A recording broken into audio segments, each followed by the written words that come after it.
Hello friends, आज हम लोग समझने वाले हैं कि क्लास जो होता है ना। हर प्रोग्राम में हम लोग क्लास लिखते हैं। हेलो वर्ल्ड से लेके अभी तक हम लोग क्लास जरूर लिखते हैं अपने प्रोग्राम में।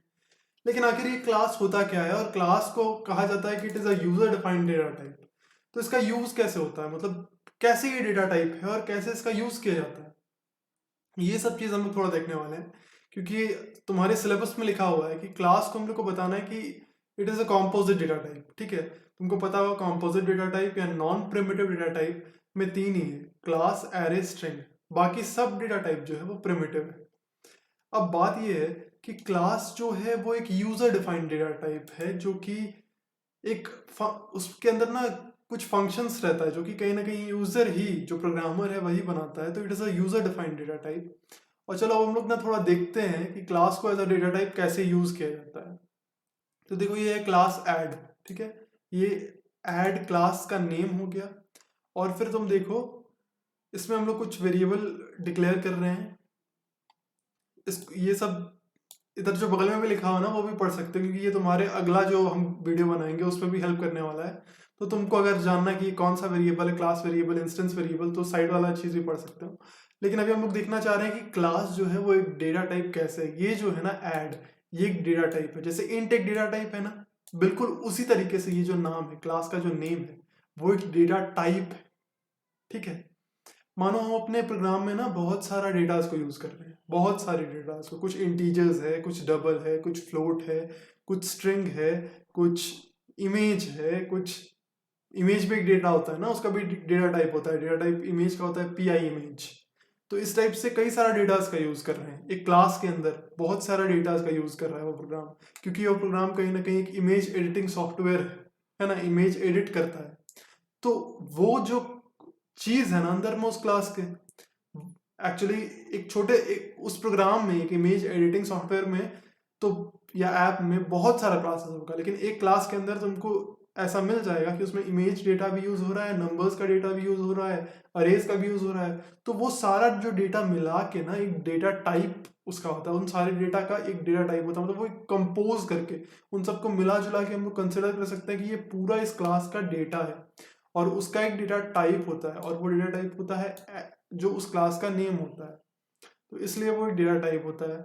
और अब तुम देखो उसका हम लोग यूज कैसे करते हैं। इसको तुम समझो ना समझो कोई दिक्कत नहीं है, लेकिन एक फीलिंग लाने के लिए कि हाँ ये एक डेटा टाइप है, उसके लिए हम तुमको बस ये बता रहे हैं। ठीक है, और ये जो क्लास होता है ना, वो डेटा टाइप होता किसका है? तो ये डेटा टाइप होता है उस क्लास के ऑब्जेक्ट का। इस क्लास में देखो हम ऑब्जेक्ट बनाए ना, ये ऑब्जेक्ट डिक्लेरेशन अभी तक तो जान गए होंगे। ऑब्जेक्ट डिक्लेयर कैसे किया जाता है? क्लास का नेम लिखा जाता है, फिर ऑब्जेक्ट का नाम लिखा जाता है, फिर इक्वल टू, फिर न्यू, और फिर वापस से क्लास का नेम, और फिर एक ब्रैकेट खोलते हैं और ब्रैकेट बंद करते हैं। इन दोनों ब्रैकेट के बीच में हो सकता है कुछ हो सकता है कुछ नहीं हो। अक्सर अभी तक जो 10th के प्रोग्राम में तुम पढ़ते होगे उसमें ये ब्रैकेट खोल बंद ही होता है और कुछ नहीं होता है। स्कैनर क्लास का ऑब्जेक्ट हम लोग अक्सर एससी नाम देते हैं उसका, या रामू नाम देते हैं हम पर्सनली। अपने प्रोग्राम्स में कुछ कुछ में नाम दिए हैं उसका नाम रामू। ठीक है, तो ऑब्जेक्ट का तुम कोई भी नाम दे सकते हो। और एक क्लास के अंदर कई ऑब्जेक्ट हो सकता है। जैसे कि देखो, इस क्लास ऐड के अंदर हम एक ऑब्जेक्ट, दो ऑब्जेक्ट और तीन ऑब्जेक्ट यूज किए हैं। और तीनों ऑब्जेक्ट जो है इसको ऑब्जेक्ट कहते हैं। ठीक है, Java is an object oriented programming language. तो ये है ऑब्जेक्ट, और कोई ऑब्जेक्ट नहीं है, ये ऑब्जेक्ट है। और इस ऑब्जेक्ट का ये ऑब्जेक्ट एक डेटा है। ठीक है, और ये उस ऑब्जेक्ट का डेटा टाइप है। ठीक है, क्लास नेम उस ऑब्जेक्ट का डेटा टाइप होता है। हम अगर समझते हैं प्रोग्राम को, तो हम इस तरीके से समझते हैं कि ये जो ऑब्जेक्ट है ना, वो कहीं ना कहीं मैसेंजर की तरह हम समझते हैं, जो कि कई सारा डेटा को लेके आता है। मतलब ये एक मैसेंजर की तरह हम इसको देखते हैं, इस ऑब्जेक्ट को। और ये जो मैसेंजर है ना, उसको उसका डेटा टाइप ये क्लास नेम होता है। ठीक है, यही इसको भेजता है ना, ये क्लास ही तो इसको भेजता है। तो इसको हम एक डेटा टाइप के रूप में देख सकते हो तुम। और ये जो नाम है, ये M1, इसको एक मैसेंजर के रूप में देख सकते हो। तो M1 एक ऑब्जेक्ट क्रिएट किए, एक मैसेंजर क्रिएट किए इस क्लास का। और ये मैसेंजर क्या कर रहा है? M1 जाके इनपुट 1 लेता है, मतलब इनपुट लेता है जाके। तो देखो, M1 में इनपुट 1 कुछ कुछ हो जाता है, A=8, B=9। ए और बी जो है तुम्हारा वो इंस्टेंस और मेंबर वेरिएबल था। तो M1 जो मैसेंजर बनाए हैं इस क्लास का, वो जाता है और इनपुट 1 फंक्शन के पास जाता है। तो इनपुट 1 फंक्शन क्या करता है? ए में वैल्यू दे देता है 8, बी में वैल्यू दे देता है 9, और k में वैल्यू दे देता है 10, ठीक है। और m2 जो है वो इनपुट 2 के पास जाता है, m2 इनपुट 2 के साथ पास जाता है। m2 भी एक ऑब्जेक्ट है, एक मैसेंजर क्रिएट की है, लेकिन ये अलग मैसेंजर है, ठीक है। ये मेरा दूसरा नौकर है, ये दूसरा मैसेंजर है मेरा, तो ये तो अलग जा रहा है ना, ये अलग जा रहा है, ये अलग फंक्शन के पास जा रहा है, इनपुट 2 के पास जा रहा है। और इनपुट 2 के पास जाके ये कुछ नंबर्स ले रहा है जो इनपुट 2 दे रहा है। और फिर हम क्या कर रहे हैं, एक और मैसेंजर क्रिएट कर रहे हैं m3, और वो m3 क्या कर रहा है, m3 m1 और m2 को लेके जा रहा है। उस m3 ये जो सम फंक्शन, ठीक है, ये सारा फंक्शंस, ठीक है, पढ़े होगे तुम सेमेस्टर में। तो ये जो फंक्शन है ना, ये सम जो फंक्शन है वो इनपुट में क्या ले रहा है, मतलब यहाँ पे हम लोग कुछ ले सकते हैं, जैसे इंट a इंट b लिखा जा सकता था यहाँ पे, लेकिन ये क्या इनपुट ले रहा है, ये मैसेंजर्स को ही इनपुट ले रहा है। तो ये मैसेंजर 1 और मैसेंजर 2 दो मैसेंजर्स को इनपुट लेगा, मतलब दो ऑब्जेक्ट ही लेगा। तो देख रहे हो, ऑब्जेक्ट का जो हम लोग डेटा टाइप लिख रहे हैं वो क्या लिख रहे हैं, क्लास का नेम लिख रहे हैं। और फिर हम लोग यहाँ क्या कर रहे हैं, ये तुम समझ रहे हो नहीं समझ रहे हो कोई दिक्कत नहीं, कोई सेमेस्टर 2 में आने वाला चीज नहीं है, लेकिन लिखा गया है सिलेबस में कि ये चीज बच्चों को आना चाहिए, बच्चों को समझना चाहिए, और इतना टिपिकल क्वेश्चन देगा नहीं, ठीक है। लेकिन समझने के लिए अगर समझना चाहते हो तो समझ लो, समझ रहे हो। तो यहाँ पे जो ऐड लिखा हुआ है ये ऑब्जेक्ट है और ये उसका डेटा टाइप है, और ये जो ऑब्जेक्ट है मैसेंजर 1, उसमें हम क्या ऑब्जेक्ट भेज रहे हैं, m1। इस ऑब्जेक्ट जो हम क्रिएट किए m1 इसको भेज दे रहे हैं यहाँ पे, और ये जो ऑब्जेक्ट क्रिएट किए थे इसको हम भेज दे रहे हैं इसमें। और ये जो सम है वो m1 और m2 को भेजेंगे, और m1 में जो a का वैल्यू स्टोर्ड है प्लस m2 में जो, इसको हटा देते हैं, ठीक है, m2 में जो b का वैल्यू स्टोर्ड है उसको ये क्या करेगा, सम निकाल देगा, ठीक है। इतना ही रखते हैं, उधर k का वैल्यू नहीं रखते, वो एक अलग प्रोग्राम के लिए है।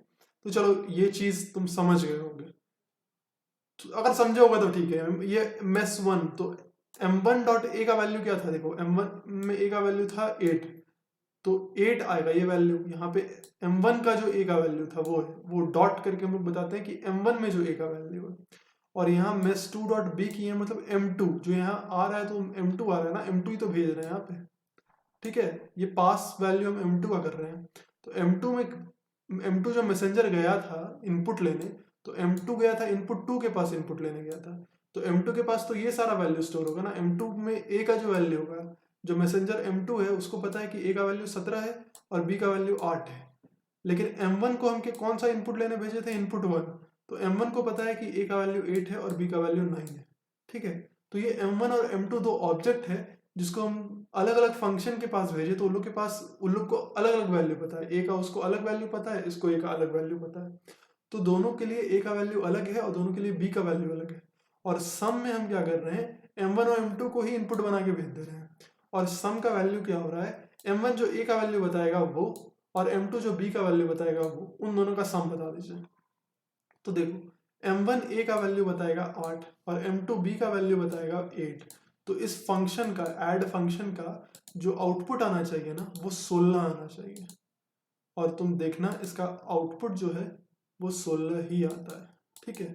तो समझ रहे होगे कि ऑब्जेक्ट होता क्या है, ऑब्जेक्ट का जो डेटा टाइप होता है वो क्या होता है, क्लास नेम होता है, और ऑब्जेक्ट खुद एक डेटा होता है।